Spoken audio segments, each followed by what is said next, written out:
Hey guys, this is part 3 of the miter saw setup series, Squaring Your Miter Saw. Now that we have the table flat and the fences are straight and square, it's time to set the miter and bevel. You want to set both of these using the 90-degree detent on the miter and bevel. The reason you don't want to use another angle like 45 is because it's much easier to check 90 degrees than any other angle. If the 90-degree detent is set, then the 45 must be right, or the detent plate is defective, and the only thing you can do is get another plate. Now, if you've ever tried to square up your miter detent accurately, you know it can be frustrating, going back and forth, hoping you get it just right. So here's a trick to help. Start by deciding which side of the detent plate we want to attach the adjustment block. I've chosen the right side because it has a larger surface to attach to. Next, we have to fit the block to the opening. I'm starting with some 1/4 inch MDF. I like to have a gap of about 10 to 15 thousandths, giving room to move in both directions. Gap looks good. Time to cut to size and install. Using CA glue and an activator, I attach it to the wall of the saw. You can see we have a 10 thousandths gap, so we're good. Next is the test piece for squaring the miter. I like to use 1/4 inch MDF because it's flat and stable. Make sure the piece isn't wider than your square and mark the reference side. Now loosen the screws on the detent plate. Then set the saw in the 90-degree detent and make sure the detent plate can move freely. Starting on the left side, make your first horizontal cut. Check it with your square and determine which direction and amount you need to move. In this case, I needed to move 2 thousandths to the left, so I added a 2 thousandths feeler gauge. While keeping pressure against the gauges, tighten the screw. Now make another cut.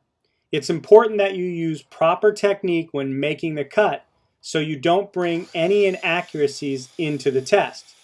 If you haven't already, I recommend watching How to Make a Perfect Cut with Your Miter Saw video. Now check the cut. You can see we're right on the money.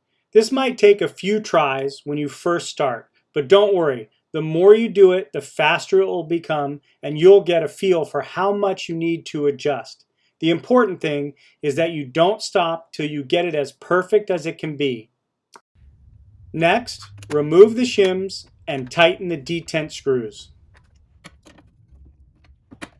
Now check the right side. Because the left is already set, the right side should be square, and it is. If you're not square, then you will need to check the fence for straight and coplanar, then adjust accordingly. Now, let's set up the bevel. Many saws have different mechanisms to do this, and the most popular one is a 90-degree stop. With this saw, it actually has a bevel detent plate, and we are going to use the same principles as we did with the miter detent, except we won't have an adjustment block. Start by loosening the bevel plate screws and setting the detent pin in the 90-degree slot. Next, we're going to use the digital protractor to help us set the saw.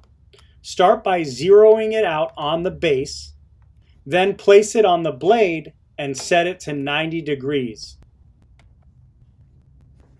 Then lock the detent plate. Now mark the reference side of your test piece and make a cut. Okay, we're going to need to adjust it. Since this saw doesn't have a 90-degree adjustment screw, we'll use the digital protractor to help. Place it on the blade and zero it out. Then we can move the blade 1/10 of a degree and see where that gets us. Okay, after a couple tries, I got it square.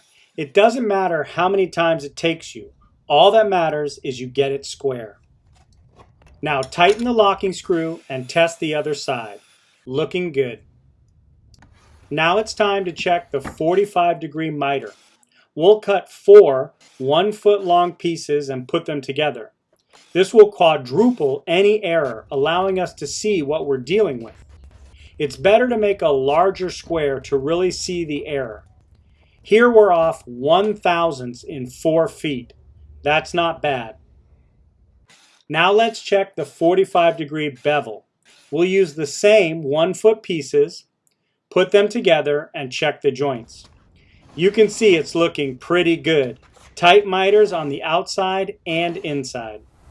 Congratulations! Your saw is now properly set up and ready to do its best work. Now, there are a couple factors out of your control: rail movement and a parallel head. These two factors affect the saw's setup and cut. But all the work you've done so far will give you the best results your saw can give.